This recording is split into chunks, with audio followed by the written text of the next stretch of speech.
This is what a lot of people don't tell you. Because everyone, it's like trendy to hate landlords, and I hated landlords when I was a tenant. But if you are trying to get a property in New York City, especially, one of the easiest ways to do it is actually to buy a multifamily.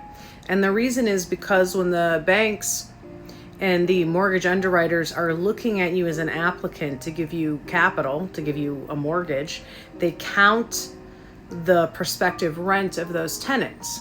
So the property I own costs 1.5 million.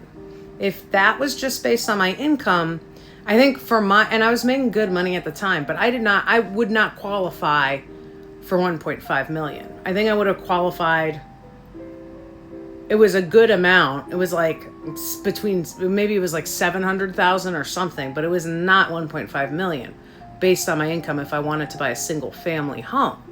But if I wanted to buy a 4-family home, they looked at the market rate income for the units and they computed that as my income. Now that can be dangerous too, because then if you have tenants who don't pay rent, like I did, you're paying a mortgage that's crazy because, the bank, the purchase price was based on having tenants that pay the rent.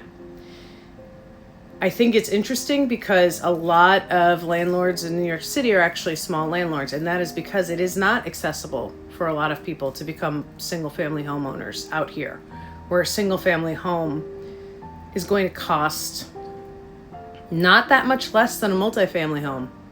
But you can do that. They will count it toward your income. The other thing is, and you still have to have decent credit and all that, but you can get an FHA loan. And for an FHA loan, you only need a 3% down payment.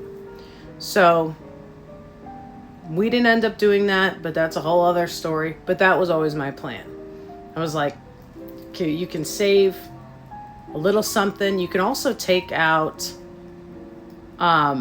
money out of your 401k without a penalty to use it toward the purchase of your first home. So those are my tidbits.